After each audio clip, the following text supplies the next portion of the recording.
O desenvolvimento é uma das palavras mágicas do vocabulário político. Ela tem o condão de gerar consensos. Todos concordam com o desenvolvimento, todos estão disponíveis para contribuir para ele, pelo menos até ao momento de concretizar uma qualquer contribuição. Antes da Segunda Guerra Mundial, a palavra desenvolvimento não era usual nas ciências sociais ou na linguagem política. Aplicava-se isso sim nos domínios das ciências exatas e naturais, com particular realce à biologia. Na primeira metade do século passado, as teorias e políticas públicas em voga giravam em volta de conceitos como crescimento, industrialização ou modernização. Com o fim da Segunda Grande Guerra, surgiu uma nova arquitetura internacional baseada em três mundos. Um primeiro, constituído pelos países capitalistas industrializados. Um segundo, constituído pelos países socialistas. E um terceiro, constituído pelos países não industrializados. É interessante notar que, ao tempo e durante muito tempo, teorias económicas e posicionamentos políticos e ideológicos confluíam ao considerar que os integrantes deste terceiro mundo eram países subdesenvolvidos ou em desenvolvimento, aspirando a tornar-se países desenvolvidos, de regime capitalista ou socialista, mas definitivamente países industrializados. O surgimento do corpo teórico da economia do desenvolvimento data deste tempo histórico. Radicado nas ideias de Keynes ou nas de Marx e Lenin, surgem diversas escolas de pensamento desenvolvimentista, neo-keynesianas, estruturalistas, dependentistas da economia-mundo. Mais uma vez, o foco de análise incidia sobre os países do terceiro mundo, sobre os modelos económicos de crescimento e de governação que deveriam ou poderiam ser adotados para estes países integrarem o grupo de economias industrializadas. Entretanto, o mundo, e com ele os vários mundos que o compunham, mudou. A descolonização consumou-se, transformações políticas violentas ou pacíficas aconteceram em vários quadrantes, o petróleo transformou-se em principal mercadoria e fonte de energia e vários saltos tecnológicos ajudaram a criar uma nova estrutura de produção internacional e aceleraram a obsolescência dos aparelhos produtivos do pós-guerra. Concomitantemente, a queda do Muro de Berlim e o fim da Guerra Fria trouxeram consigo a implosão da União Soviética, a transição para o capitalismo e a democracia dos países do leste europeu, a modernização da China sob o efeito da política um país dois sistemas. Estas transformações tiveram por corolário o desaparecimento do Segundo Mundo, e esse desaparecimento impactou fortemente nos fundamentos da arquitetura do sistema internacional do pós-guerra. No grande jogo dos pontos cardeais, a divisão leste-oeste perde relevância e a divisão norte-sul ganha força no final dos anos 80.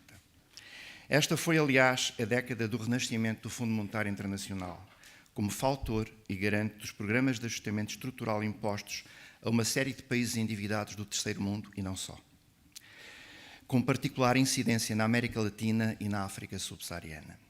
Foi igualmente o período histórico em que terminou o tempo dos planos de longo prazo e entraram em crise as estratégias de desenvolvimento nos países do terceiro mundo. Foi o princípio do fim do predomínio das teorias neo-keynesianas nos países industrializados, substituídas pelas teorias neoclássicas e pelas políticas económicas neoliberais. Foram os tempos históricos de Thatcher, Reagan, Helmut Kohl e, noutro plano, Gorbachev. Os modelos de crescimento e o corpo teórico do desenvolvimento, imaginados para serem aplicados no mundo não industrializado, vão desde então rivalizar com as políticas de curto prazo e de ajustamento protagonizadas pelas instituições de Bretton Woods e serão rapidamente substituídas por estas na governação, subsistindo a custo em alguns currículos de algumas universidades. Entre a segunda metade dos anos 80 e a primeira metade dos anos 90, torna-se mais visível o domínio do capital financeiro sobre a governação e sobre os modelos económicos e de financiamento. O acelerar do processo de globalização, potenciado pela revolução das comunicações, concedeu campo fértil para o rápido triunfo dos paradigmas neoliberais que se tornaram dominantes. É interessante notar neste trajeto que a crise dos modelos de crescimento neo-keynesianos ou neomarxistas não afetou o consenso sobre o desenvolvimento enquanto objetivo global e desejado. Na verdade, é quase unânime a posição defendida por governos, instituições multilaterais e organizações não governamentais sobre objetivos da redução da pobreza. A mudança de nome de programas de ajustamento estrutural para programas de redução da pobreza no decorrer dos anos 90 é desse exemplo paradigmático.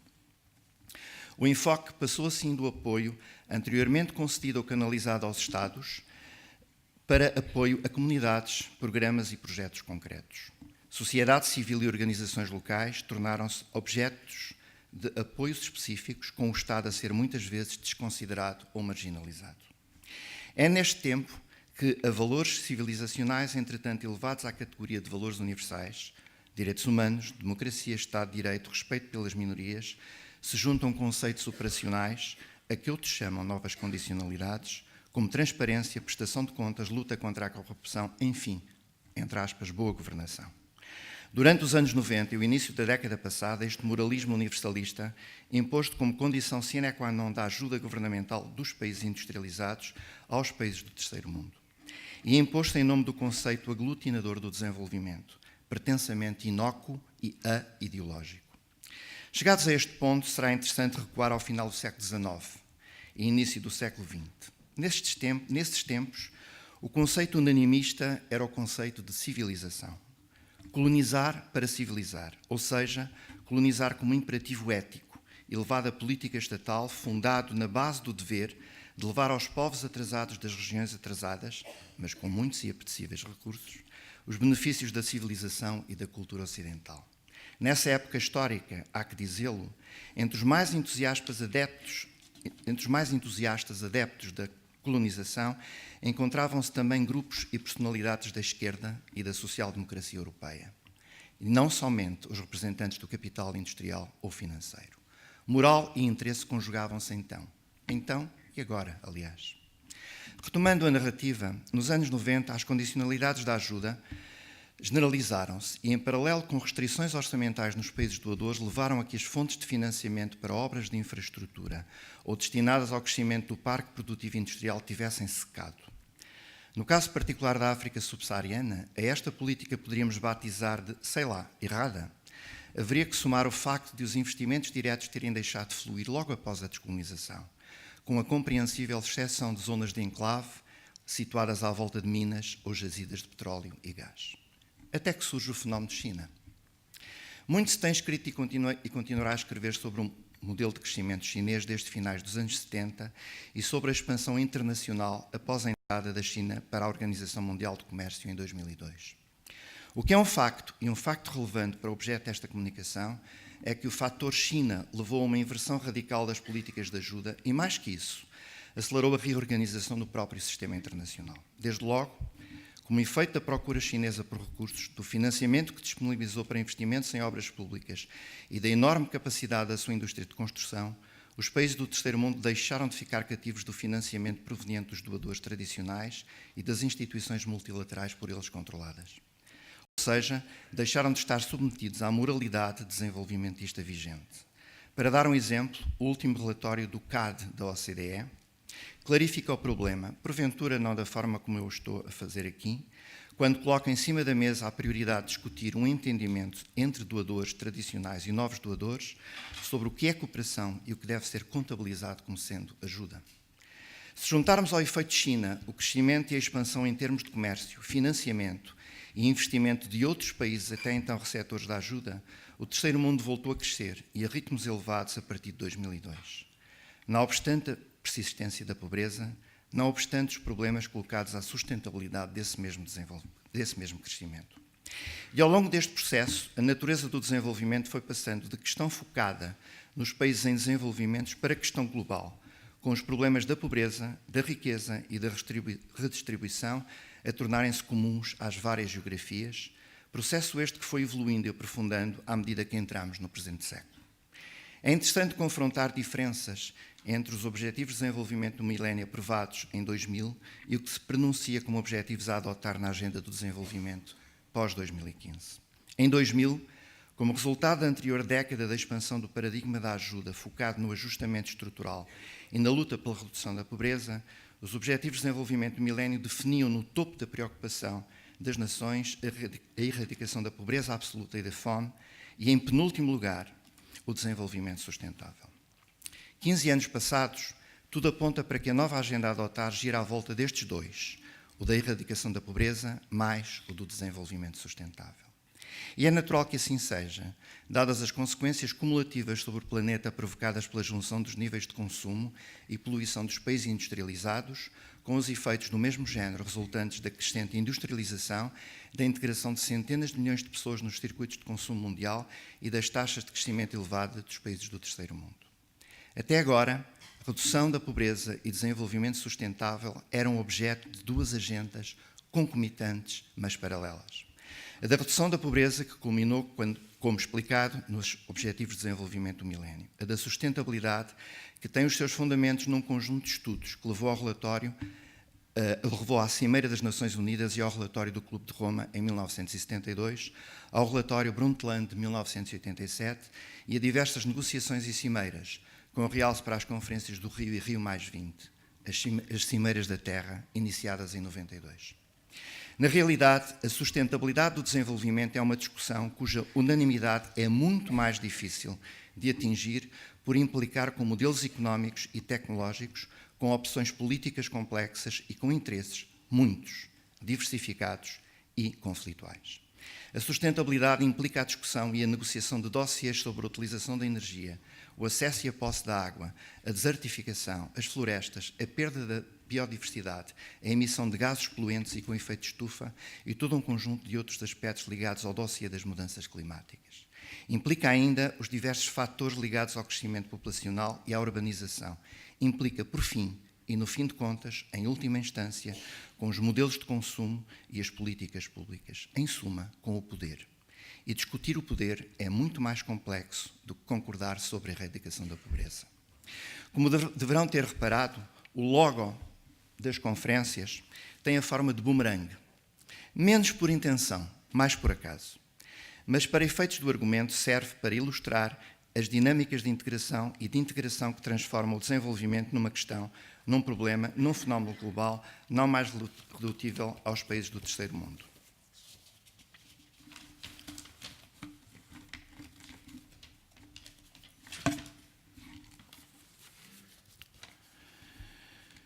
O efeito bumerangue da globalização tornou mais visível disparidades entre ricos e pobres no interior de cada país. Industrializado ou não, e ao fazê-lo clarificou que os problemas se jogam mais no tabuleiro da propriedade e da distribuição da riqueza e menos no tabuleiro da geografia norte-sul. Deste modo, fica mais difícil empacotar receitas, políticas e procedimentos e vendê-los como se fossem somente talhados para os países pobres numa qualquer nobre missão de apoio à sua transformação em países ricos. Os tempos do desenvolvimento moralista vendido nas duas últimas décadas estão esgotados. Aqui chegados, como dizia o poeta, e eu estou inspirado pelo Hélder Oliveira, assim chegados, como dizia o poeta, o tempo pergunta ao tempo quanto tempo o tempo tem e o tempo responde ao tempo que tem tanto tempo quanto o tempo tem. Ou seja, a resposta deve ser 1 minuto e picos. Não sabemos ainda qual será o resultado final da negociação sobre a agenda pós-2015, nem qual a enumeração dos seus objetivos. Um dos documentos mais recentes que consultei indica que as negociações andam à volta de 17 objetivos. Indico 2 deles. Fim da pobreza em todas as suas formas e em todo o lado. E ainda, promoção do consumo e padrões de produção sustentáveis. Sejam estes ou outros parecidos os objetivos, faria 2 perguntas e por aqui me fico. A primeira pergunta poderia fazê-la a um conjunto de pessoas pobres e malnutridas na Índia, no Bangladesh, na Somália ou, se quiserem, no Missouri. Neste caso, com a vantagem de essas pessoas não me poderem responder. E a pergunta seria: estão disponíveis para andar de bicicleta e para comerem carne uma vez por semana? A segunda pergunta falaria a uma distinta audiência de uma qualquer conferência em Londres, em Seattle, em certas zonas de Luanda ou, se quiserem, num auditório da Avenida de Berna, em Lisboa. Neste caso, correndo o risco de ouvir uma qualquer resposta, a pergunta seria: estão disponíveis para andar de bicicleta e para comerem carne uma vez por semana? Obrigado pela vossa atenção. Ou, como se diz na minha terra, ou na terra de que eu também sou dela, Canimambo.